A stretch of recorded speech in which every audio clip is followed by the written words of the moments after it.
뉴저지 한인 등록 유권자의 44%가 어느 정당에도 속하지 않은 무당파라는 분석이 나와 저조한 한인 투표율의 구조적 문제가 드러났습니다. 관람객과 관광객이 몰리는 맨해튼 브로드웨이 극장가 중심지에서 흉기 살인 사건이 발생했습니다. 한인이 운영하던 헤지펀드 마스 FX가 파산 절차에 들어가면서 약 6억 달러에 달하는 투자금의 행방이 확인되지 않아 당국이 수사에 나섰습니다. 미 대학 졸업생들이 뉴욕과 보스턴 같은 전통 대도시 대신 새로운 취업 거점으로 떠오르는 남부 중소도시들로 이동하고 있다는 분석이 나왔습니다. 세계 최대 패션 행사 맷갈라가 어제 뉴욕 메트로폴리탄 미술관에서 화려하게 개최된 가운데 행사장 밖에서는 초부유층과 권력층을 비판하는 시위가 벌어졌습니다.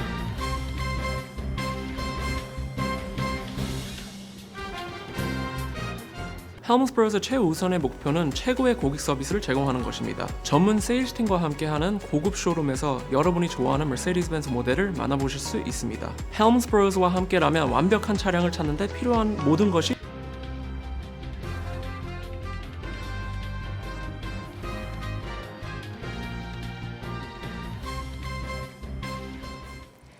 안녕하십니까? KBTV 뉴스9 신영주입니다. 오늘 시민참여센터가 발표한 2025년 뉴저지 예비선거 분석 결과 뉴저지 한인 등록 유권자의 44%가 어느 정당에도 속하지 않는 무당파라는 분석이 나왔습니다. 이 같은 구조는 한인 예비선거 투표율을 낮게 만드는 요인으로 지목됩니다. 시민참여센터가 뉴저지 시티대학교 이윤수 교수팀과 함께 2025년 뉴저지 예비선거 자료를 분석한 결과 한인 등록 유권자의 44.1%가 어느 정당에도 속하지 않는 무당파로 나타났습니다. 뉴저지 전체 무당파 비율 34.7%보다 약 10%포인트 높은 수치입니다. 한인 등록 유권자 가운데 민주당은 38.5%, 공화당은 16.7%였습니다. 즉 한인 유권자 안에서는 민주당이나 공화당보다 무당파가 가장 큰 비중을 차지한 겁니다. 이 구조는 예비선거 참여율에도 영향을 미칩니다. 뉴저지 예비선거는 정당 등록 유권자에게 해당 정당 투표용지를 발부하는 방식입니다. 무당파 유권자도 투표소에서 정당을 선택하면 참여할 수 있지만 그 선택은 곧 정당 등록 변경으로 이어집니다. 시민참여센터는 이 같은 절차 부담과 낮은 관심이 한인 무당파의 예비선거 참여를 제한하는 요인이라고 분석했습니다. 시민참여센터 김동찬 대표는 한인 무당파의 낮은 참여를 한인 커뮤니티 내부 문제로만 볼 수 없다고 지적했습니다. 한인 사회를 대상으로 활동하는 민주당과 공화당 정치인들이 무당파 유권자를 어떻게 예비선거로 끌어들일지 보다 적극적으로 고민해야 한다는 겁니다. 한인들의 그 무당파들이 되게 많이 있습니다. 언어필리. 이분들이 당 예비선거에는 관심이 전혀 없다는 겁니다. 이분들을 어떻게 공화당이나 민주당이나 양당이 끌어갈 것인가, 이것은 우리들의 문제가 아니고 이 커뮤니티에서 활동하고 있는 정치인들이 무당파에 있는 분들을 어떻게 해서 자기 당으로 데리고 모셔가고 투표를 높일 것인가 고민을 해야 되는데, 그러지 않으면 한인 전체의 투표를 높이는 것도 사실은 쉽지 않을 거라고 생각합니다. 실제 투표율 격차는 뚜렷합니다. 2025년 뉴저지 예비선거에서 뉴저지 전체 투표율은 22.3%였지만 한인 유권자 투표율은 12.4%에 그쳤습니다. 유권자 등록률에서도 큰 차이를 보였습니다. 뉴저지 전체 등록률은 약 91%로 분석된 반면 한인 등록률은 55%로 36%포인트 낮았습니다. 연령별 분석에서도 차이가 확인됐습니다. 뉴저지 전체에서는 20대 유권자가 가장 큰 비중을 차지한 반면 한인은 50대가 가장 큰 비중을 보였습니다. 20대 한인 비중은 전체 뉴저지 20대 비중보다 약 1.5%포인트 낮았습니다. 다만 20대 한인 가운데 시민권을 갖지 못한 비자 신분도 많을 수 있어 이번 결과만으로 정치 무관심을 단정하기는 어렵다는 분석도 나옵니다. 그럼에도 20대와 30대, 특히 영어권 2세와 어떻게 연결할 것인지는 앞으로 핵심 과제로 제시되었습니다.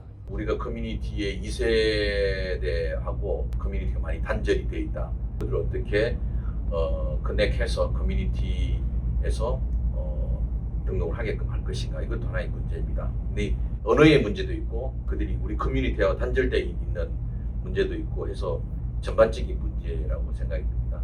그리고 또 하나는 60대 이후에 유권자 등록을 하신 분들이 투표율이 되게 좀 낮습니다. 그건 뭐냐면 투표하는 그 프로세싱을 잘 이해하지 못해갖고 한번 가보고 그 다음에는 투표를 안 하는 경우들이 많거든요.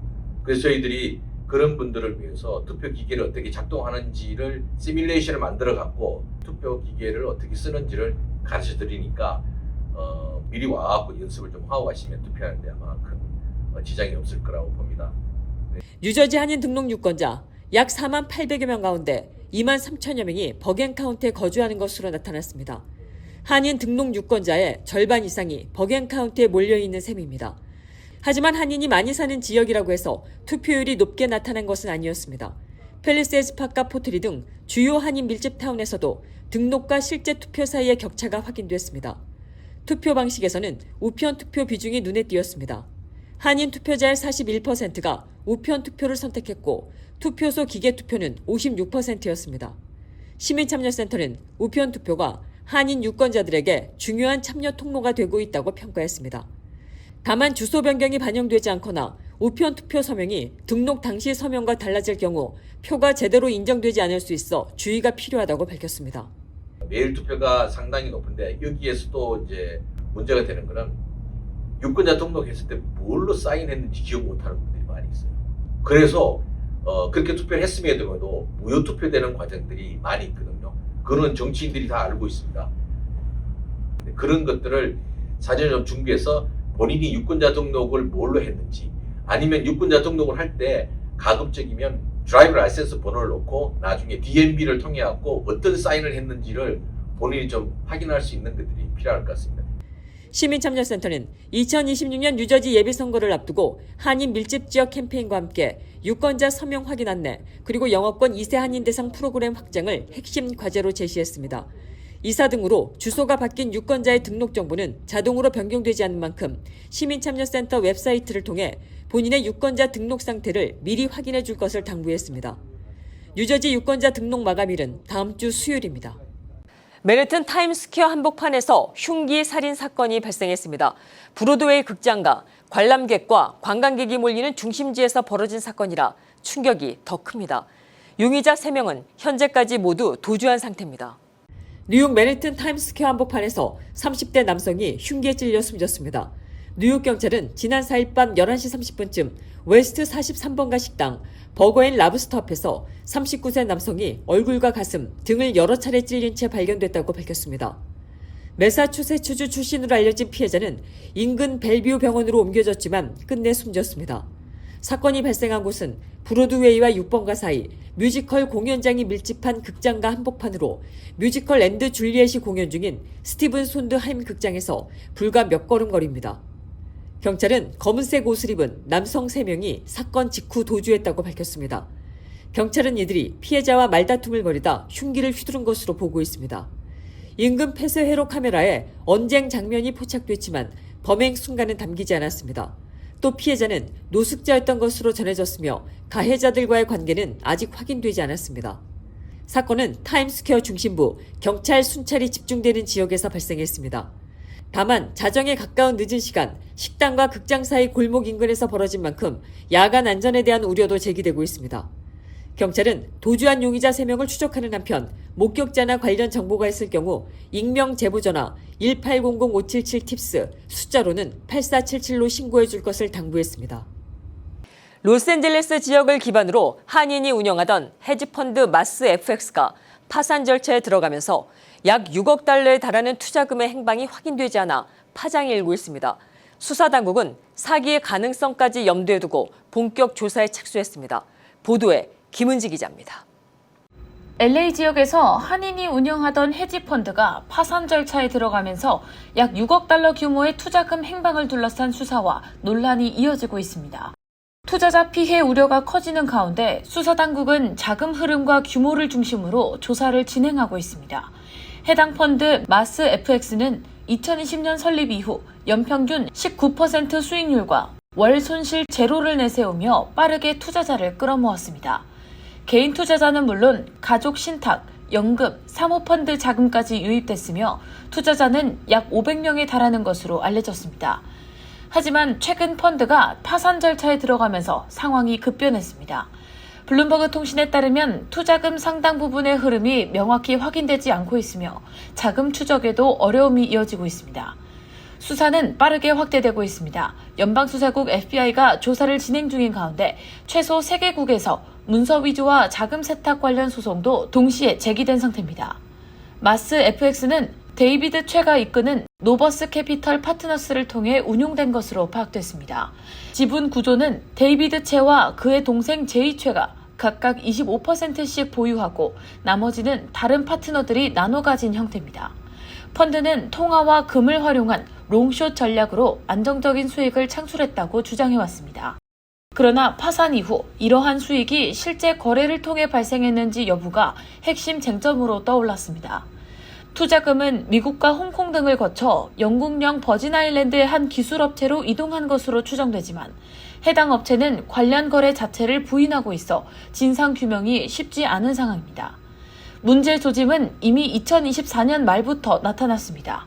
투자자들의 환매 요청이 거부되면서 유동성 부족 문제가 드러났고 이후 자금 회수가 막히면서 결국 펀드는 청산 절차에 들어갔습니다. 감사 책임 논란도 불거지고 있습니다. 글로벌 회계법인 딜로이트는 2020년부터 2023년까지 재무제표에 대해 적정 의견을 제시했지만 자산을 독립적으로 검증하지 않았다는 지적이 제기되며 법적 책임 논란이 이어지고 있습니다. 현재 케이맨 제도와 영국령 버진아일랜드 등지에서 청산 절차가 진행되고 있으나 자금 흐름을 입증할 기록이 부족해 투자금 회수 가능성은 불투명한 상황입니다.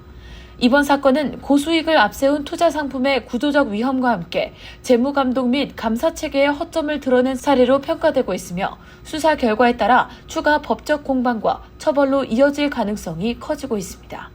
KBTV 뉴스 김은지입니다. 미국 대학 졸업생들의 취업 지도가 바뀌고 있습니다. 뉴욕과 보스턴 같은 전통 대도시 대신 엘라바마 버밍엄과 플로리다 템파 등 남부 중소도시들이 새로운 취업 거점으로 떠오르고 있습니다. 채용은 늘고 생활비는 낮은 이른바 가성비 도시로 젊은 인재들이 이동하고 있다는 분석입니다. 미국 대졸 신입 취업의 중심축이 남부로 이동하고 있습니다. 급여 관리 업체 ADP 리서치가 주요 대도시권 53곳을 분석한 결과 취업 여건 1순위는 엘리베마주 버밍엄, 2위는 플로리다주 템파가 차지했습니다. 이어서는 3위 캘리포니아 샌호제이, 4위 오하이오 콜럼버스, 5위 노스캐롤라이나 롤리, 6위 오클라호마 털사, 7위 샌프란시스코, 8위 테네시 내슈빌, 9위 노스캐롤라이나 샬럿, 10위 뉴욕 순입니다. 상위 10곳 가운데 6곳이 남부도시로 전통 대도시 중심의 취업 구조가 빠르게 재편되는 모습입니다. 특히 버밍엄은 1년 만에 5위에서 1위로 올라섰습니다. 20대 대졸 채용률은 2.8%, 신입사원의 중간 수준 연봉은 5만 9천 달러를 넘어서며 16% 이상 상승했습니다. 바이오 산업과 자동차, 첨단 소재 기업들이 채용을 이끌고 있는 것으로 분석됩니다. 템파 역시 지난해 26위에서 2위로 급등했습니다. 의료와 금융, 기술 분야 채용이 빠르게 늘었고 급등했던 임대료가 안정된 점도 영향을 미쳤습니다. 빅테크 구조조정 속에서도 캘리포니아 샌호제이는 지난해 14위에서 3위로 상승했습니다. 인공지능 관련 채용 회복이 주요 요인으로 꼽힙니다. 뉴욕은 3년 연속 상위 10위권에 들었지만 높은 생활비는 여전히 부담으로 작용하고 있습니다. 전문가들은 채용 기회와 임금, 생활비의 균형이 취업지를 결정하는 핵심 기준으로 자리 잡고 있다고 분석했습니다. 세계 최대 패션 행사로 자리 잡은 2026 맷갈라가 어제 뉴욕 메트로폴리탄 미술관에서 패션은 예술이라는 주제 아래 화려하게 개최됐습니다. 블랙핑크 멤버 4명이 모두 참석하는 등 한국 스타들의 활약도 빛났습니다. 하지만 행사장 밖에서는 초부유층과 권력층을 비판하는 시위가 벌어졌고 보이콧 논란으로 이어졌습니다. 관련 소식 김은지 기자가 보도합니다. 어제 저녁 패션계의 오스카로 불리는 맷갈라가 뉴욕 메트로폴리탄 미술관에서 화려하게 열렸습니다. 맷갈라는 메트로폴리탄 미술관 의상연구소 기금 마련을 위한 대표적인 자선 행사로 올해는 코스튬 아트, 즉 패션은 예술이라는 드레스 코드를 주제로 진행됐습니다. 참석자들은 패션을 예술적 표현으로 풀어내며 다양한 창의적 의상을 선보였습니다. 올해 공동의장으로는 비욘세, 니콜 키드먼, 비너스 윌리엄스, 안나 윈터가 참여했으며 제프 베이조스와 로런 산체스 베이조스 부부가 명예 공동의장을 맡았습니다. 레드카펫에서는 화려한 스타들의 등장이 이어졌습니다. 비욘세는 퍼코트와 다이아몬드 왕관으로 강렬한 존재감을 드러냈고 카디비는 꽃장식이 돋보이는 캣수트로 눈길을 끌었습니다. 하이디 클룸은 조각상을 연상시키는 드레이프 의상을 선보였습니다. 올해 행사에는 한국계 스타들의 활약도 두드러졌습니다. 처음으로 블랙핑크 멤버 4명이 모두 참석하는 기록도 남겼으며 에스파 카리나와 닝닝, 배우 정호연과 안효섭, 이재 등이 참석했습니다. 특히 카리나는 한복을 재해석한 의상과 헤어 장식으로 동양적 미를 강조하며 큰 관심을 받았고 K-팝 데몬 헌터스의 이재 역시 전통 가채에서 영감을 받은 스타일로 강렬한 인상을 남겼습니다. 행사 내부에서는 고급 만찬과 공연이 이어졌고 참석자들은 일반 공개 전 전시를 미리 관람했습니다. 다만 내부에서는 휴대전화와 SNS 사용이 엄격히 제한됐습니다. 하지만 화려한 행사 반대편에서는 비판과 시위가 이어졌습니다. 행사 당일 메트로폴리탄 미술관 인근에서 일어나 저항하라고 외치는 시위대가 집결해 초부유층의 사치와 노동 문제, 부의 불평등을 강하게 비판했습니다. 일부 시위대는 억만장자들에게 세금을 이라고 외치며 분노를 표출했습니다. 행사 전날에는 맨해튼에 위치한 제프 베이조스의 펜트하우스 맞은편 건물에 베이조스 맥갈라 보이콧 메시지를 투사하는 등 반대 움직임이 이어졌고 뉴욕 일대 곳곳 노동 착취로 만들어진 행사라는 비판 포스터도 등장했습니다. 맥갈라에는 전통적으로 뉴욕 시장이 참석해왔지만 조란 맘다니 시장은 부유세 도입을 주장하며 이번 행사에 불참했습니다. 대신 노동단체가 주최한 억만장자 없는 무도회에 참석해 대조적인 행보를 보였습니다. 문화계와 연예계에서도 비판과 보이콧 움직임이 이어졌습니다. 모델 벨라 하디드는 보이콧 메시지에 공감을 표했고 배우 타라지 피 헨스는 참석자들을 공개적으로 비판했습니다. 젠데이아와 메릴 스트립 등 일부 유명 인사들도 이번 행사에 참석하지 않았습니다. 세계 최고 수준의 화려함을 보여주는 패션 행사인 2026 맥갈라에서 부의 불평등과 기업의 사회적 책임을 둘러싼 갈등이 표출되며 대조적인 모습이 연출됐습니다. KBTV 뉴스 김은지입니다. 한국 내 판매가 금지된 성기능 보조식품을 한국에 유통한 60대 미시민권자에게 한국 법원이 실형을 선고했습니다. 부산지법은 식품위생법 위반 혐의로 기소된 미시민권자 A씨에게 징역 1년 6개월을 선고하고 추징금 4,700여만 원을 명령했습니다. A씨는 2012년 3월부터 1년 2개월 동안 발기부전 치료제 성분이 든 불법 성기능 보조식품 52종을 미국에서 한국으로 들여와 인터넷 쇼핑몰에서 1,400여 차례 판매한 혐의로 기소되었습니다. A씨는 2013년 공범들에 대한 수사가 시작되기 직전 출국해 12년 동안 미국에 머물다 지난 10월 공소시효가 끝났다고 판단해 귀국했지만 입국 후 체포됐습니다. 재판부는 A씨의 미국 체류 목적에 형사처분을 피하려는 의도가 있었다고 보고 도피 기간 동안 공소시효는 정지된 것으로 판단했습니다. 뉴저지 마와의 한 공원에서 광견병에 걸린 비버가 8살 남자아이를 공격하는 일이 발생했습니다. 마와 경찰에 따르면 사건은 지난 일요일 오후 6시쯤 컨티넨털 솔저스 파크 안 헨리 호수에서 발생했습니다. 당시 가족과 함께 낚시를 하던 8살 아이가 호수 밖으로 나온 비버에게 공격을 받았습니다.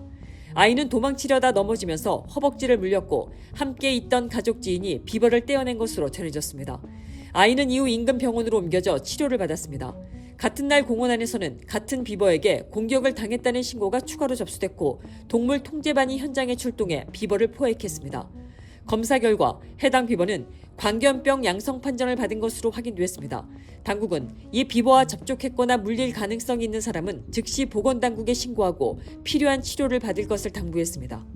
재선에 도전하는 폴김 팰리세이스 시장이 후원의 밤 행사를 열고 한인 사회의 지지를 호소했습니다. 지난 1일 팰리세이스 파인플라자 연회장에서 열린 행사에는 김 시장과 러닝메이트인 저스틴 강, 루시앙 시의원 후보를 응원하기 위해 지지자 약 300명이 참석했습니다. 이날 행사에는 폴 줄리아노 버겐카운티 민주당 위원장을 비롯해 고든 존슨 주 상원의원, 엘렌박 주 하원의원, 샤마 하이더 주 하원의원, 존 호건 버겐카운티 클럽, 로버트 파시코 버겐카운티 민주당 위원회 재무관 등이 참석했습니다. 또 휴고 히메네즈 리치필드 시장과 마크지나 테너플라이 시장 등 인근 지역 선출직 인사들도 자리해 김 시장에 대한 지지를 나타냈습니다. 김 시장은 부패 공무원 정리와 예산 절감, 인프라 확충 성과를 강조하며 재선에 성공해 팰리세이스 파크의 개혁을 이어나가겠다고 밝혔습니다. 뉴저지 민주당 예비선거는 오는 6월 2일 실시됩니다. 뉴욕시가 저소득층 가구를 대상으로 무료 초고속 인터넷 지원을 확대합니다. 조란 맘다니 뉴욕시장과 리치 토레스 연방 하원의원은 어제 저소득 주거단지 주민들에게 무료 광대역 인터넷을 제공하는 이른바 이웃 인터넷 프로그램에 $200만 달러를 추가 투입한다고 밝혔습니다. 이 프로그램은 뉴욕시가 뉴욕 시립 도서관과 함께 운영하는 사업으로 시범 단계에서는 올 여름까지 브롱스와 어퍼 맨하튼의 저소득층 약 700가구에 무료 인터넷을 제공합니다. 이번에 확보된 $200만 달러의 연방 예산을 통해 앞으로 2년 동안 브롱스 지역 50여 개 건물 수천 가구로 지원 대상이 확대될 예정입니다. 시 당국은 이번 사업을 통해 저소득층 주민들의 인터넷 접근성을 높이고 교육과 구직, 공공 서비스 이용에서 발생하는 디지털 격차를 줄이겠다는 계획입니다. 잠시 후 커뮤니티 브리핑을 전해드립니다.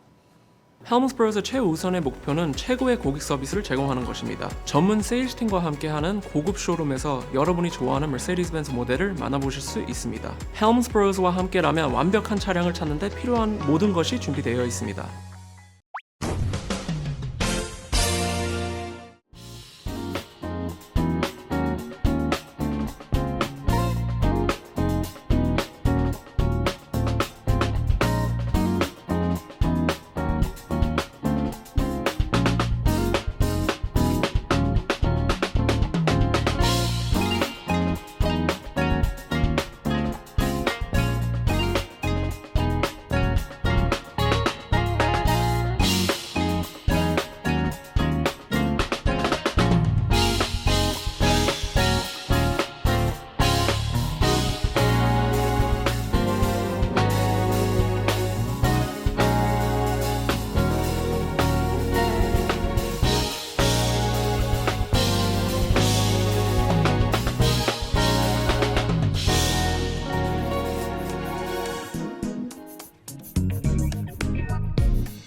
이어서 환율과 증시 전해드립니다.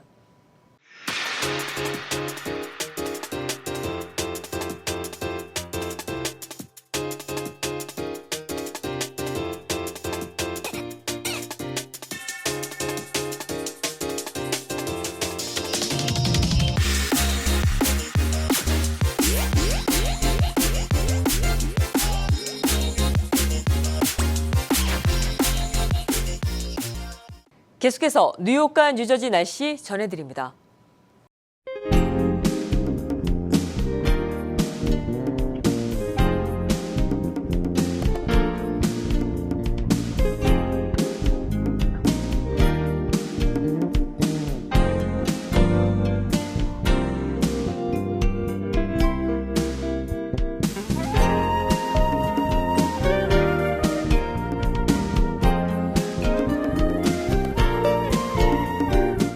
이상으로 5월 5일 화요일에 보내드린 KBTV 뉴스9을 모두 마칩니다. 오늘도 함께해 주셔서 감사합니다. 편안한 밤 되십시오.